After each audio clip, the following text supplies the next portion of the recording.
আজি আপোনালোকে এইটো জানে যে 1, 2, 3 তাৰিখে গুৱাহাটীত সম্ভাৱনা আছে যে এগৰাকী খুব হাই ডিগনেটাৰিজৰ অসম ভ্ৰমণৰ প্ৰধানমন্ত্ৰী নৰেন্দ্ৰ মোদী ডাঙৰীয়াৰো অসম ভ্ৰমণৰ সম্ভাৱনা আছে। সেই বিষয়টো লৈও আমি মহানগৰখনক কেনেকৈ প্ৰস্তুত কৰি ল'ব লাগে এই বিষয়ে তাৰ বিষয়েও আজি কেবিনেটত আমি বিতং কৰি আলোচনা হয়।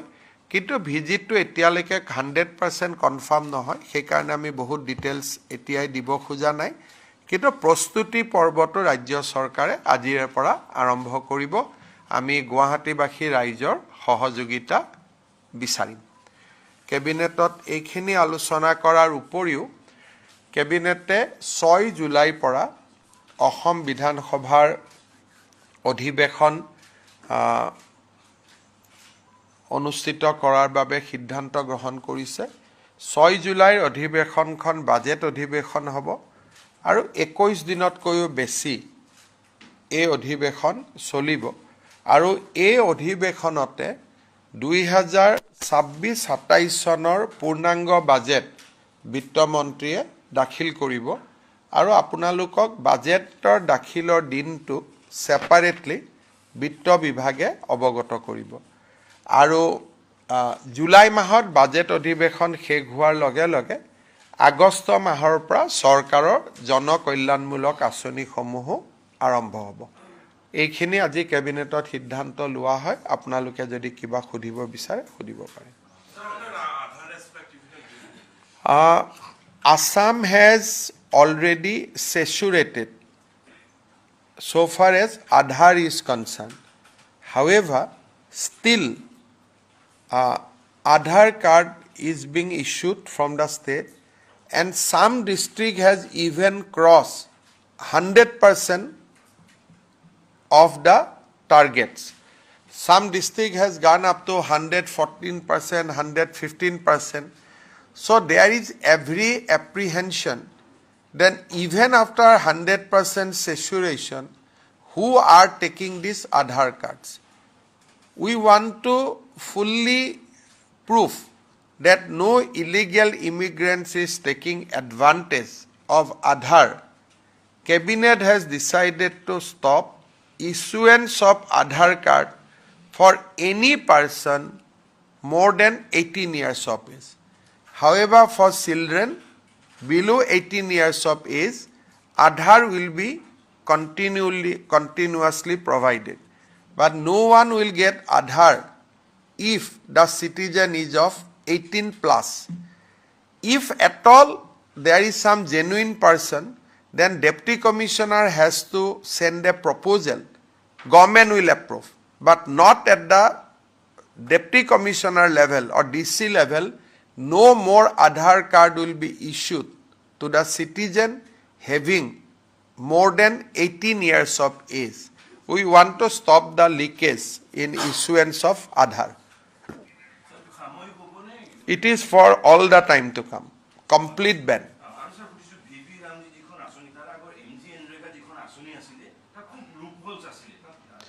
এতিয়া আমি চেষ্টা কৰি আছোঁ যে VV ৰামজিত যাতে লুপ হোলছ নাথাকে, তাৰ কাৰণে এখন কেবিনেট কমিটিও আজি আমি গঠন কৰি দিছোঁ। পঞ্চায়ত বিভাগৰ মন্ত্ৰীৰ অধীনত আমাৰ কেইবাজনো মন্ত্ৰীৰ কেবিনেট কমিটি হ'ব। আমি চেষ্টা কৰিম যাতে VV ৰামজিত প্ৰথমৰ পৰাই আমি চকু দিব পাৰোঁ আৰু যিবিলাক লুপ হোলছ আছিলে MG এনৰেগাত তাক যাতে আমি নোহোৱা কৰিব পাৰোঁ। এটা আলোচনা হৈছে, সেই সংক্ৰান্তত আমি আৰু আলোচনা কৰিম।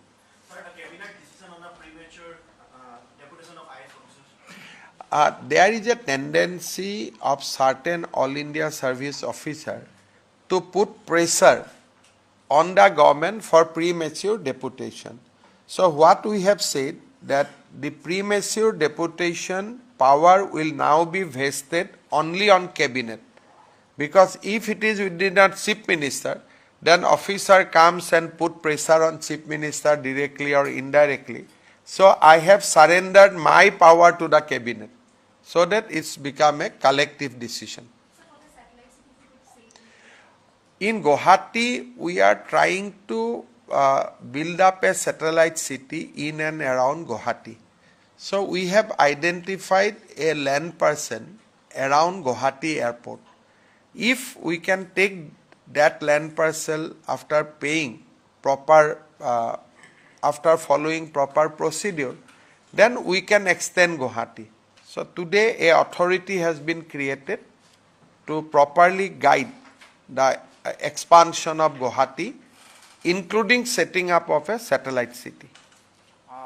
বাংলাদেশীৰ যেটো প্ৰব্ৰজন সেই বিষয়ত সুধিব বিচাৰিছো হেহতিয়াকে দেখা গৈছে যে পুজবেকক লৈ বাংলাদেশৰ তৰফৰ পৰা এক ধৰণৰ বাধা এটা সৃষ্টি কৰাৰ কাৰণে চেষ্টা কৰা হৈছে সমান্তৰালকৈ পশ্চিমবংগ যেতিয়া চৰকাৰ সলনি হ'ল তাত এক ধৰণৰ তাত কঠোৰ স্থিতি এটা গ্ৰহণ কৰাৰ ফলত তাৰ পৰা ইয়াত প্ৰব্ৰজন হোৱাৰ কিবা এটা শংকা দেখা গৈছে নেকি মইতো ভাবা নাই দুইটাই ইয়াত কৰ পৰা আহিব তাতে হেঁচা দিলে ইয়াত আহিবতকৈ ভাল কথা আছিল যে আগতে ইয়াৰ পৰা খেদিলে সেইফাল দি আকৌ সোমাইছিল গতিকে এতিয়া পশ্চিমবংগতো কাটাতাৰৰ বেৰ হোৱাৰ কাৰণে প্ৰব্ৰজনৰ চান্সটো নোহোৱাহে হ'ব আৰু পুজবেকৰ যেটো এটা খবৰ এটা ওলাইছে যে তেওঁলোকেও কৰে আমিও কৰো পুজবেকটো চলি থাকে সদায় মইতো টুইটাৰত দিয়ে থাকো আপোনালোকে মোৰ টুইটাৰটো ফলো কৰি থাকিব যি নতুন মানুহ বাংলাদেশৰ পৰা আহে আমি সীমান্ত পাৰে হ'ব নিদিও আমি পুজবেক কৰি দিও আৰু ভিতৰত থকা মানুহ যেতিয়া ডিসি অৰ্ডাৰ দিয়ে পুজবেক কৰিব লাগে বুলি তেতিয়া আমি পুজবেক কৰো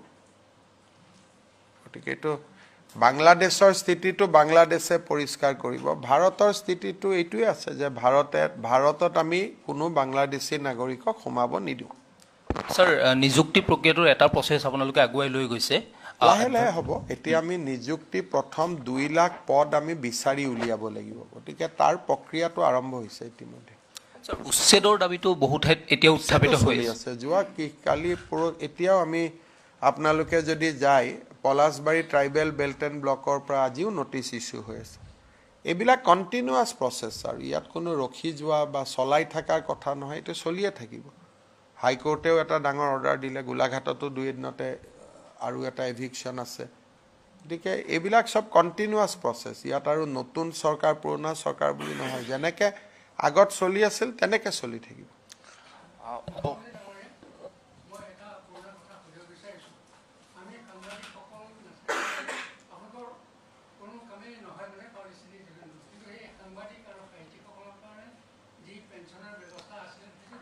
বিত্তমন্ত্ৰী খুধি লব সাংবাদিককটো পেনশন সাংবাদিকৰ মালিকে দিব লাগে না মালিকে ভাল পেনশন ফান্ড ক্ৰিয়েট কৰিব লাগে মালিক বিলাকৰ ইমান ডাঙৰ ডাঙৰ গাড়ী ঘৰ সাংবাদিকসকলে মালিকৰ ঘৰত গৈ আন্দোলন কৰিব লাগে যে আমাক দিয়ক বুলি লেখক ঠিক আছে বাৰু কিন্তু সাংবাদিকেটো মালিক বিলাকৰ ইমান ডাঙৰ গাড়ী মটৰ দিব পাৰে সাংবাদিকসকলে নিজৰ মালিকক দাবী কৰিব লাগে লেখকটো ঠিক আছে বাৰু Mr. Chief Minister we know that there is a transport aircraft which has there is some issue and there is an accident but we are waiting for more reports from DC it was a transport aircraft which developed some problem and face accident in Jorhat airport so we are waiting for more details Ratnadeep Mr. Chief Minister, Union Home Minister Amit Shah in a very significant statement has said that most of the areas in Northeast which are still under Armed Forces Special Power Act will see a withdrawal of the act. Now this is a it would be a very landmark movement. How do you see Northeast preparing for it given the fact that in Assam I don't have to add on anything on the comments of Honorable Union Home Minister. But Assam is by and large, now we have APSA only in 2 districts, Saraideo and Tinsukia. Now that can be withdrawn, that is not a very big issue, but of course in Tinsukia we still had some problem. But he has set a target of next year, and I think by next year Assam will be ready. But it will not be proper for me to comment on the other northeastern state. Sir যোৱাকালি চৰ চাপৰি সাহিত্য সভাই কৈছে যে লোকপিয়লত তেওঁলোকে অসমীয়া ভাষাটোৱে লিখিব আৰু লিখক অসমীয়া নিলিখক মোৰ একো কথা নাই চৰ চাপৰিৰ ওপৰত অসমীয়া জীয়াই থাকিব নেকি তেওঁলোকে লিখিলে লিখক নিলিখিলে নিলিখিব কিন্তু ঘৰত যদি অসমীয়া নকয় লিখিলে কি হ'ব আচল কথাটো হ'ল যে ঘৰত ভাষাটোতো আৰ্টিফিচিয়েলি কোনোবাই মেজৰিটি কৰি ৰাখি লাভ নাই ন ঘৰৰ ভিতৰত তেওঁলোকে যদি অসমীয়া ভাষা নকয় অকল লোকপিয়লত অসমীয়া ভাষা লিখি ক'ব আমি বিদেশী নহয় সেইটোতো নহ'ব নহয় অসমীয়া ভাষাটো আমি কাবাক এইটো সাহিত্য সভাৰ সভাপতি ডাঙৰীয়াৰ কথাৰ লগত মোৰ ইয়াত এটা বিৰোধিতা আছে যদি অসমীয়া ঘৰত নকয় লিখি কি লাভ হ'ব আৰু এইবিলাকৰ কাৰণে অসমীয়া ভাষা কিবা পাৰ্চেণ্টেজত জীয়াই আছে এইবিলাক পুৰণা পলিচি আছিলে ইমান পাৰ্চেণ্টে ক'লে অসমীয়া থাকিব আমি যেতিয়ালৈকে চন্দ্ৰ সূৰ্য থাকিব অসমত অসমীয়া ভাষা থাকিব এইটো আৰু কোনোবাই পাৰ্চেণ্টেজৰ লগত ভাষাটো থাকা নাথাকা এইবিলাক পুৰণা কিছুমানে ওলাই দিছিলে যে লোকপিয়লত ইমান পাৰ্চেণ্টেজ হ'লেহে অসমীয়া থাকিব নহ'লে নাথাকিব এনেকুৱাটো মই কোনো আইন শুনা নাই Assamese is the official language আৰু আমাৰ অফিচিয়েল লেংগুৱেজ এক্টত ক'তো লিখা নাই যে ইমান পাৰ্চেণ্টেজ হ'লেহে অসমীয়া থাকিব নহ'লে অসমীয়া নাথাকে কালি যদি মই ধৰি ল'লোঁ যে 20% মানুহে কয় অসমীয়া তথাপিতো অসমত অসমীয়া থাকিব কোনোবাই আৰু বাংলাদেশৰ পৰা আহি পেলাই ইয়াতে ভাষাটো বদলাই দিব পাৰে নেকি তেনেকেতো নহয় বৰাকত বঙালী BTC এৰিয়াত বড়ো অসমত অসমীয়া লগত জনজাতীয় ভাষা কাৰ্বি মিচিং ৰাভা সববিলাক অসমত বাগিচাৰ দৰে এখন বাগিচাৰ দৰে ফুল ফুলি থাকিব ইয়াত আৰু কোনোবাইতো ক'ৰ পৰা এইটো হিচাপ আহিলে মই নাজানো কিবা সেন্সাছত এনেকে ক'ব লাগিব তেনেকে ক'ব লাগিব নকলে বা তাৰ পৰা আমাৰ কি ক্ষতি হ'ব কোনোবাই যদি ভাবে এইটো হ'ল এটা পুৰণা যে 50%ৰ ওপৰ হ'ব লাগে এনেকুৱা ক'ৰবাত আইনত লিখা আছে নেকি মইতো কোনো আইনত দেখা নাই এইবিলাক হ'ল পুৰণা এইবিলাক হ'ল তুষ্টিকৰণৰ একোটা ৰাস্তা মই ভাল পাম যে অসমীয়া ভাষাটো লিখকো ঘৰতো কওক ঘৰত অসমীয়া নকৈ এনে লিখি দিলে কি লাভ হ'ব অসমীয়া ভাষাটো এইটোতো ফ্ৰড হৈ গ'ল না এইটো ভুল হৈ গ'ল যদি বোলে নহয় আমি ঘৰতো অসমীয়া কওঁ কথা বাৰ্তাটো অসমীয়া কওঁ তেতিয়াহে অসমীয়া ক'ব লাগে নহ'লে কি অসমীয়া ক'ব লাগে কাৰণ এইটো এটা নতুন এটা সিস্টেম আৰম্ভ হৈছে আমাক দুৰ্বল বুলি ভাবি এইটো এটাও ব্লেকমেইলিঙৰ ৰাস্তা লোৱা হয় আমি ইমান দুৰ্বল নহয় আমাৰ লগত গোটেই জনজাতীয় মানুহ আছে টি গাৰ্ডেনৰ মানুহ আছে সকলোৱে লিখিব যোনে অসমক ভাল পায় অসমৰ মাটিত আছে নহয় জানো সেইটো আৰু লিখি পেলাই যে আমি অসমীয়া ক'লো গতিকে কালিৰ পৰা আমাক বাংলাদেশী নক'ব সেইটো কেনেকৈ হ'ব পাৰে এইবিলাক পুৰণা সিস্টেম আছিল এইবিলাকত মই বিশ্বাস নকৰোঁ খালি মই এইটো জানো যে চন্দ্ৰ সূৰ্য থাকালৈকে অসমত অসমীয়া ভাষা থাকিব ৰাভা মিচিং কাৰ্বি ডিমাচা থাকিব বৰাকত বঙালী ভাষা থাকিব ইমানে হিন্দী ভাষা ইংলিছ চলিব ইংলিছ মানুহে কথা পাতিব বাহিৰৰ পৃথিৱীৰ লগত জানিবৰ কাৰণে হিন্দী ৰাষ্ট্ৰভাষা দিল্লী বিহাৰত গ'লে পশ্চিমবংগত গ'লে আমি হিন্দীত কথা ক'ব লাগিব হিন্দীও শিকিব চলি থাকিব আৰু তো ভাষাৰ নামত এখন আৰু নতুনকৈ কিবা এটা খুলি লোৱাৰ মইতো চৰ চাপৰি পৰিষদে আমাক জনাব কিয় লাগে লিখিলে হ'ল মইতো আৰু তাৰ কাৰণে ধন্যবাদ নিদিওঁ নেকি ভুল কৈছো নি পংকজ ভাই মুঠতে অসমীয়াক কোনো দুৰ্বল বুলি ভাবিব নালাগে that is the bottom line ভয়তে লিখি দিব অসমীয়া বুলি আমাৰ দুখীয়া বুলি ভাবিব আমি ভয় কৰোঁ বুলি ভাবিব নালাগে অসমীয়াক ভয় কৰিয়ে ঘৰত বোলে কি অসমীয়া শব্দটো নিজে নিজে ওলাই যাব হয় নহয় সেইকাৰণে আৰু আমি এইবিলাক বুদ্ধিজীৱী কিছুমান আছে এইবিলাক কৈ আমাৰ মাইণ্ডটো তাৰ পৰা ডাইভাৰ্ট কৰি দিয়ে সেইটো নহ'ব আমাৰ ইছ্যু লাভ জেহাদ সেইদিনা নলবাৰীত যিটো ঘটনা হ'ল অসমীয়া ভাষা কম বুলি ক'লেও নহ'ব লগত ক'ব লাগিব লাভ জেহাদ বন্ধ হ'ব বাল্য বিবাহ বন্ধ হ'ব বাচ্চা দুটাতকৈ ওপৰত জন্ম নহ'ব বহুত কাম আছে লিষ্টখন বহুত দীঘলীয়া নহয় ইমান সৰু লিষ্টত কেনেকৈ হ'ব বসন্ত গোস্বামীকো মই কৈছোঁ যে ইমান সৰু লিষ্টত নাযাব আমাৰ লিষ্টখন 10-12টা পইণ্ট আছে আমি সেইটোত যাব লাগিব হয় নহয় কি ভুল কলো নেকি পংকজ হাঁহি আছে আৰু কিবা আছে নেকি এনেই চাওক অসমত সিদিনাখন মই IAS অফিচাৰসকলক মাতিছিলোঁ 2 দিনতে মই ACS অফিচাৰসকলকো মাতিম যোৱা 5 বছৰত কেইবাজনো ACS অফিচাৰৰ ঘৰৰ পৰা বহুত টকা জব্দ কৰা হৈছে এইটোৱে অলপ বিষয়াসকলৰ ওপৰত মানুহৰ মনত প্ৰশ্নবোধক চিন আনিছে সেইকাৰণে সিদিনাখন মই IAS অফিচাৰসকলক মাতিছিলোঁ তেওঁলোকক মই বুজাইছোঁ যে আপোনালোকে কেনেকৈ ৰাইজৰ লগত চলিব লাগে 2 এদিনতে মই ACS অফিচাৰসকলকো মাতিম আৰু কাৰণ এজন অফিচাৰ ধৰাত পৰি জেলত যোৱা মানে আমাৰ যিটো 20 বছৰৰ ইনভেষ্টমেণ্ট তেওঁৰ ওপৰত সেইটো একেদিনাই নোহোৱা হৈ যায়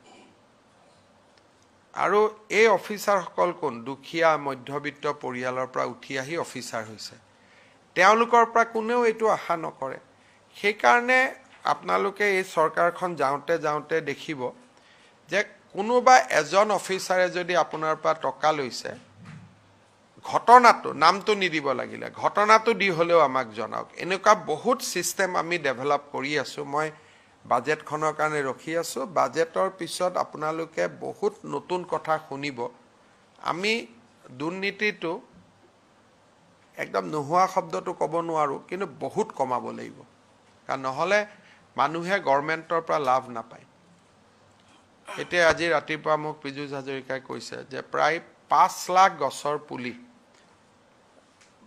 কি আলু এটো আমাৰ লেচু তাৰপিছত এটো কি ড্ৰাগন ফ্ৰুটছ তাৰপিছত আপেল বগৰী গুৱাভা এইবিলাক ইয়াতে আছে এটা ময়ে 5 বছৰ মুখ্যমন্ত্ৰী হলো এগ্ৰিকালচাৰৰ তলৰ অফিচাৰখিনি তাত যায় তেওঁলোকে হয়তো ভাল কৰি দিয়ে বেয়া কৰি দিয়ে মই নাজানো কিন্তু এইটোকে এখন মিটিং কৰি দিলে মানুহে গম পাব যে কোনে পালে সেইকাৰণে এইবাৰ আমি গোটেই কথা বাৰ্তাবিলাক একোখন মিটিং কৰি যে যি হওক এখন মিটিং কৰি মিটিঙত মন্ত্ৰী যাব লাগে বুলি কথা নহয় পঞ্চায়ত জিলা পৰিষদ সকলোকে ইনভলভ কৰি সব বস্তু একোখন মিটিং কৰি বিলাব লাগে যাতে কোনোবা অপাত্ৰত যদি গৈছে লগে লগে ৰাইজে ধৰিব পাৰে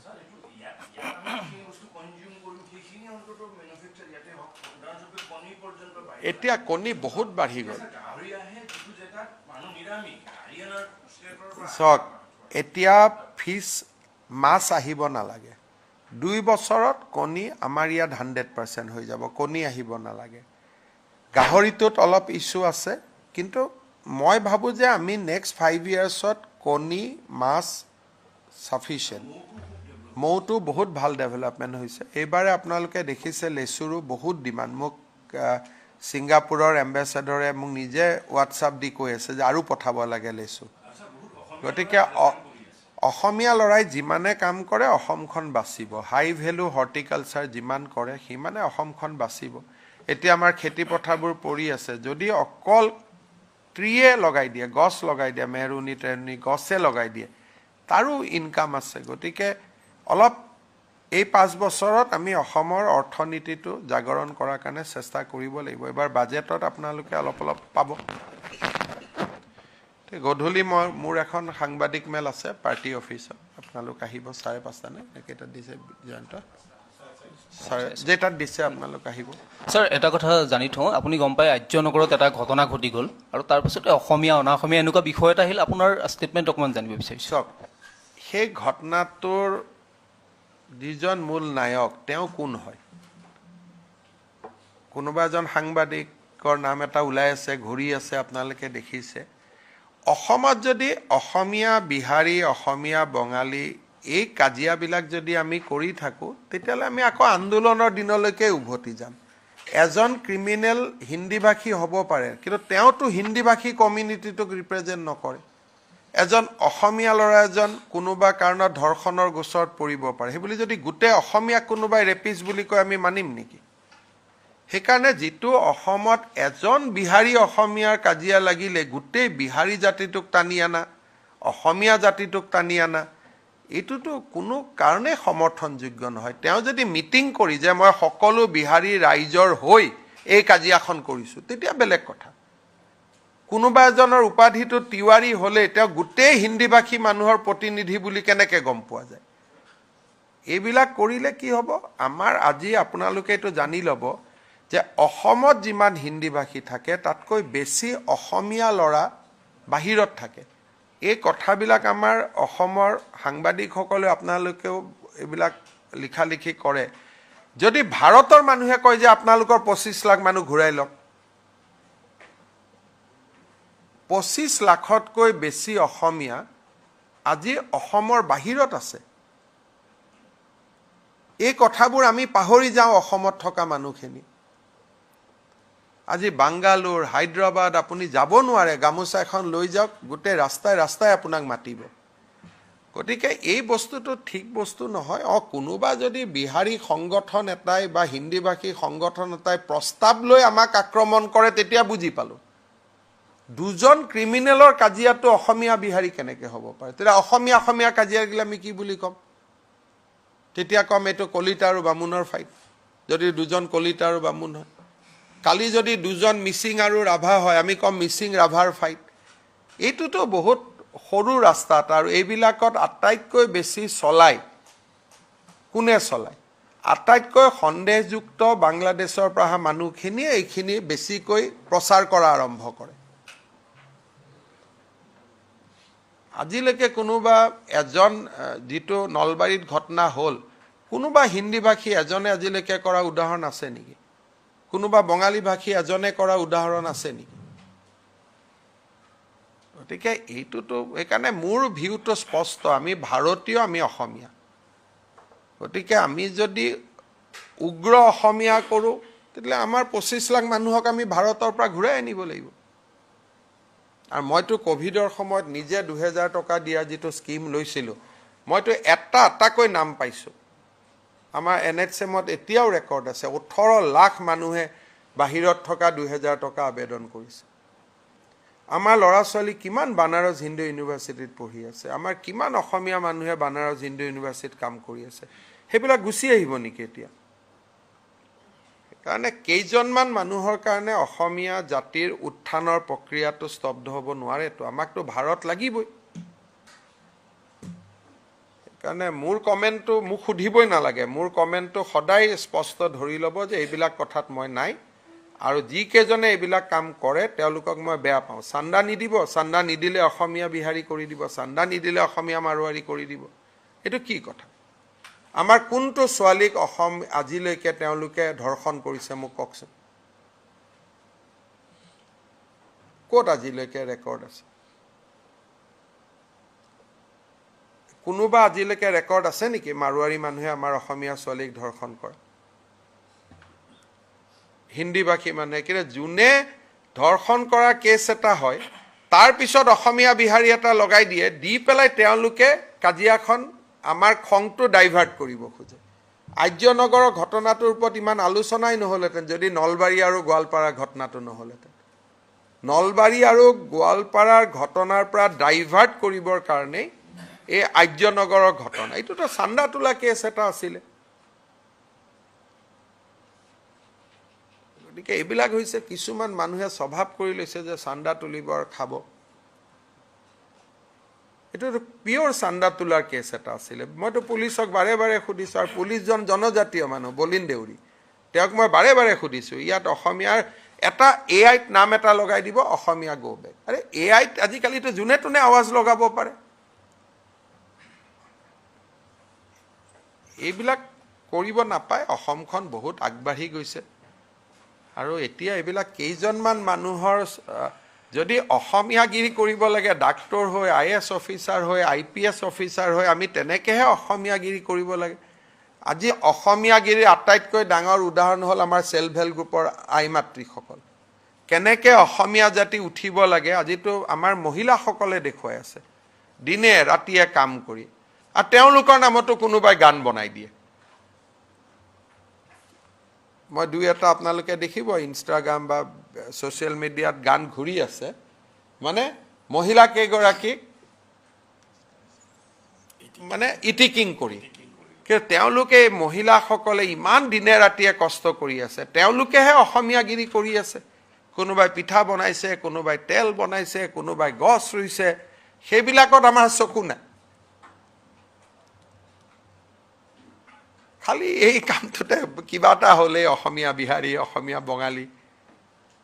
মই এতিয়া পশ্চিমবংগত গৈছোঁ, কিমান সন্মান দিছে। তেওঁলোকেতো একবাৰো কোৱা নাই ই অসমীয়া আহিলে ক'ৰ পৰা বুলি। মই পশ্চিমবংগৰ ইলেকশ্যন কেম্পেইনত অসমৰ মুখ্যমন্ত্ৰী হিচাপে গৈছোঁ, কিমান সন্মান দিছে বঙালী মানুহবিলাকে। তেওঁলোকেতো কোৱা নাই অসমীয়াটো ক'ৰ পৰা ওলাল বুলি। ইমান ডাঙৰ ডাঙৰ 30,000 50,000 গেডাৰিং মানুহ মোৰ পৰা আহিছে। আৰু আপোনালোকে জানিব, আপোনালোকে টেপ এটা মোৰ ফেচবুকত চাব, এইবাৰ পশ্চিমবংগত যিমান ইলেকশ্যন কেম্পেইন হৈছে চব অসমীয়া গান বজাই নাচিছে আমাৰ লগত। সব জায়গাত, শিলিগুড়িৰ দৰে জায়গাত আমাৰ আকৌ এবাৰ মোদী চৰকাৰ, আমাৰ যিমান গান আছিলে সব অসমীয়াত বজাই বজাই গাইছে।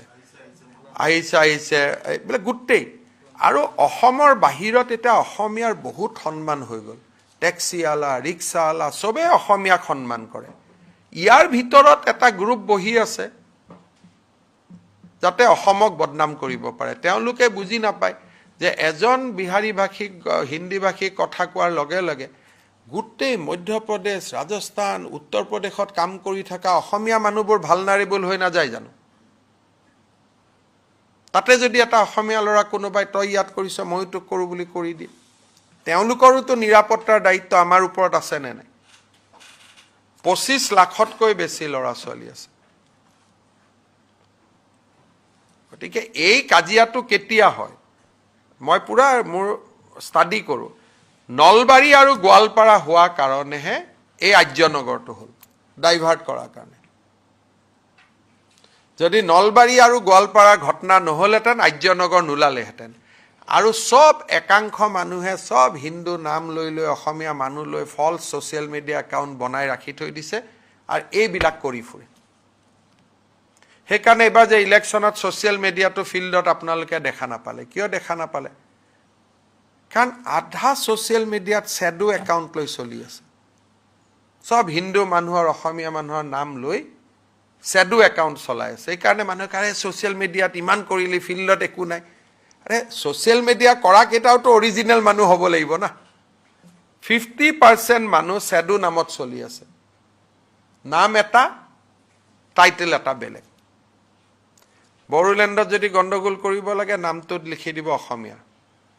বৰাকত যদি গণ্ডগোল কৰি ল'ব লাগে নামটো লিখি দিব বঙালী। লগে লগে ৰাতিয়ে একাউণ্ট বনি যায় অকল এই কথাবোৰ লিখিবৰ কাৰণে। সেইকাৰণে আমি খুব সাৱধানে থাকিব লাগিব। এটা অসম বহুত আগবাঢ়ি গ'ল।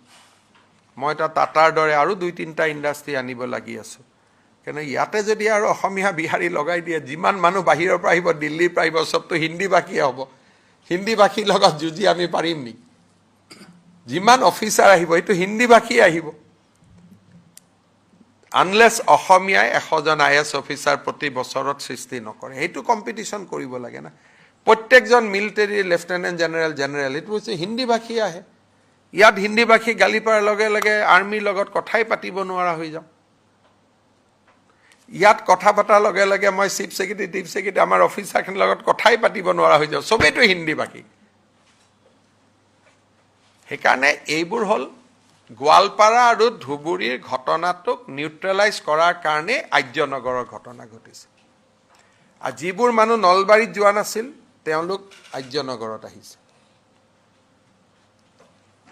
এইকেইটা পেপাৰত চাব, এইকেইটা ছ'চিয়েল মিডিয়াত চাব, আৰু আৰ্যনগৰত যোৱা মানুহখিনিক চাব, তেওঁলোক নলবাৰীত যোৱা নাই। গৈছিল নি জয়ন্ত? নলবাৰীত যোৱা নাই। তাৰমানে ছোৱালীজনীৰ জীৱনটোক লৈ তেওঁলোকৰ কোনো দয়া মানে মনত নায়েই। ক'ত কাজিয়া লগাব পাৰে? কিন্তু এইটো ধৰি ল'ব মই মুখ্যমন্ত্ৰী থকালৈকে এইবোৰ নহয়। আগষ্টৰ 1 তাৰিখে পাব। একো নালাগে। আগষ্টৰ 1 তাৰিখৰ পৰা যোনে আগত অৰুণোদয় পাই আছিলে, আগষ্টৰ 1 তাৰিখৰ পৰা তেওঁলোকে পাই থাকিব। কিন্তু মাজে মাজে আমি ক্লিনিং কৰি থাকোঁ। কোনোবা মৰা মানুহ হ'ল, বাদ গ'ল, কোনোবা চৰকাৰী চাকৰি পালে, বাদ গ'ল, সেইখিনি। কিন্তু তাক বাদে আৰু এতিয়া নতুনকৈ একো কৰিব নালাগে। আগত যি একাউণ্টত 9,000 সোমাইছিলে সেই একাউণ্টতে অৰুণোদয় নিয়মীয়াকৈ পাই থাকিব। নহয়, অকণমান অখিল গগৈ ডাঙৰীয়াই যেতিয়া ইলেকশ্যনৰ কাউণ্টিঙৰ দিনাখন আমি তেওঁক ছিকিউৰিটি দিছিলোঁ, কুশল দুৱৰীকো দিছিলোঁ, অখিল গগৈকো দিছিলোঁ। পিছত ছিকিউৰিটি উইড্ৰ হ'ল, কিন্তু অখিল গগৈ ডাঙৰীয়াই আৰক্ষীক জনাইছিলে যে মোৰ ছিকিউৰিটিটো ৰাখিব লাগে। মই গম পোৱা নাছিলোঁ, যেতিয়া মোক IGPয়ে ক'লে যে এনেকুৱা ৰিকুৱেষ্ট এটা আছিলে, তেতিয়া ছিকিউৰিটিটো দি দিছোঁ, কাৰণ তেওঁলোকৰ কিবা মনত থাকিব পাৰে, নহ'লে আকৌ কিবা এটা হ'লে মোৰ গাতে বদনাম হ'ব। চাওক, আমাৰ ইনফৰমেশ্যন নাই, কিন্তু তেওঁ যিহেতু এজন বিধায়ক আৰু তেওঁ যিহেতু কৈছে যে গান লৈ ঘূৰি আছে, সেইকাৰণে বিধায়কজনৰ কথাটো আমি অস্বীকাৰ কৰিব নোৱাৰোঁ। সেইকাৰণে আমি ছিকিউৰিটিটো বঢ়াই দিছোঁ, কাৰণ আমাৰ কাৰণে তেওঁৰ জীৱনৰ মূল্য আছে, তেওঁ এজন সন্মানীয় বিধায়ক। গতিকে এইটো মানে এটা ৰুটিন প্ৰচেছ। তেতিয়া তেওঁ দুদিন পিছত ইমান পুলিচ থাকিলে লগত বেয়াই লাগে, দুদিন পিছত তেওঁৱে ক'ব যে মোৰ পৰা গুচাই দিয়ক বুলি এইবোৰ, কাৰণ পুলিচ ইমান লগত থাকিলে প্ৰাইভেচি বোলা বস্তুটোৱে নোহোৱা হৈ যায়।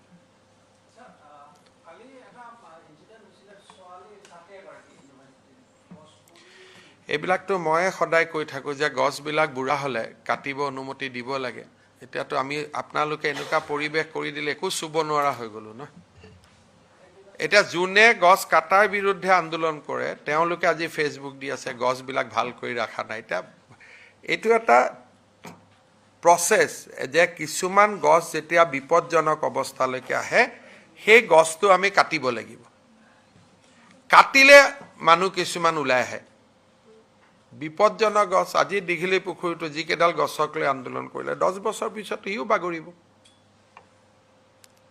কাৰণ এটাতো তাৰোতো জীৱনকাল আছে। সেইকাৰণে ফৰেষ্ট ডিপাৰ্টমেণ্টে কি কৰে যে আয়ুক চাই পেলাই গছডাল কাটি তাত নতুন প্লেণ্টেশ্যন কৰে, কিন্তু ইমান হুলস্থুল হৈ যায়। এতিয়া কালিও চাবুৱাৰ ছোৱালীজনীৰ মৃত্যু হৈছে, দুখজনক। সেই গছডাল কাটিব লাগিছিলে আগতে, কিন্তু কাটাৰ কাৰণে পৰিৱেশটো নাই নহয়। এতিয়া আপুনি অলপমান আপুনি এইটো ছ'চিয়েল মিডিয়াত অলপ লিখক যে মহানগৰীত বিপদজনক গছবিলাক চৰকাৰে কাটিব লাগে, কিয় কাটা নাই বুলি। তেতিয়াহ'লে মই কাটি দিম, নহ'লে আকৌ কাটা আৰম্ভ কৰাৰ লগে লগে সিফালৰ পৰা আহি যায় যে কিয় কাটিলে।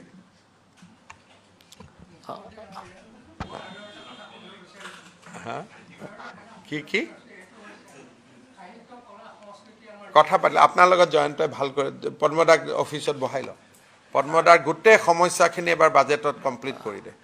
Mr. Chief Minister. আপোনাক একদম এতিয়া লৈ যাম ধুনীয়াকৈ।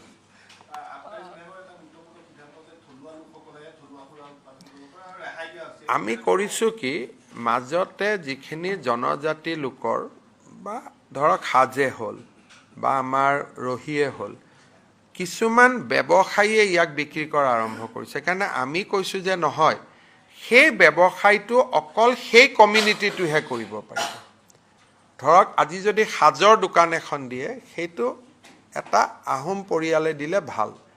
যদি ৰহিৰ দোকান এখন দিলে এটা মিচিং পৰিয়ালে দিলে হ'ল।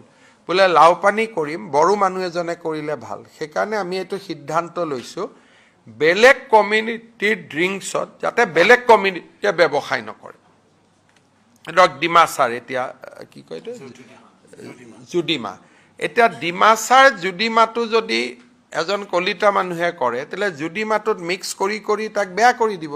সেইকাৰণে আমাৰ কালি যিখন এক্সাইজ পলিচি প্ৰচাৰ হৈছে তাত লিখা আছে যে জুডিমাৰ ব্যৱসায়টো অকল ডিমাচাই কৰিব, লাওপানীৰ ব্যৱসায়টো অকল বড়োৱে কৰিব, সাজৰ ব্যৱসায়টো তেনেকুৱা যি কমিউনিটিৰ ড্ৰিংকছ হেৰিটেজ ড্ৰিংক সেই কমিউনিটিয়ে কৰিব, বেলেগে নকৰে। এইটো যাতে ড্ৰিংকছবোৰ বেয়া হৈ নাযায়, কাৰণ ইউটো এটা আমাৰ সংস্কৃতি, সেইকাৰণে এইটো ব্যৱস্থা লোৱা হৈছে। Mr. Chief Minister. ক'ৰবাত চেঞ্জ হৈ থাকে ৰেভিনিউৰ কাৰণে, ক'ৰবাত ৰেভিনিউ বাঢ়া কমা অলপ। অৰুণাচল, আমাৰতো মদৰ দাম বহুত কম অসমত পশ্চিমবংগৰ তুলনাত, কাৰণ অৰুণাচল আৰু মেঘালয়ত কম। যদি পশ্চিমবংগৰ দৰে আমি ৰেট কৰিব পাৰোঁ তেতিয়াহ'লে দাম বাঢ়িব, দাম বাঢ়িলে মদ খোৱা মানুহৰ সংখ্যাও কমিব। আৰু আমাকতো বাৰু চৰকাৰ ৰেভিনিউটো অপশ্যনেল, কিন্তু এতিয়া আমি দামটো বঢ়াব নোৱাৰোঁ কিয়?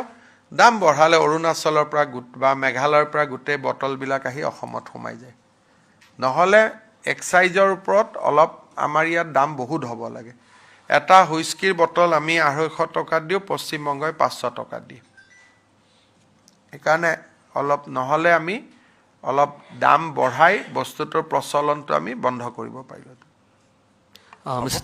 Chief Minister, one question. Assam Police is investigating for the past 2 days a very concerning case where there are allegations against school students who are minors of creating deep fake videos of sexual nature. So how do you see this, and if the education department is going to speak to? I think police has some specific information. They are doing it. Let their report comes because sometime it may not come out to be true. So let us wait for the police report. Thank you.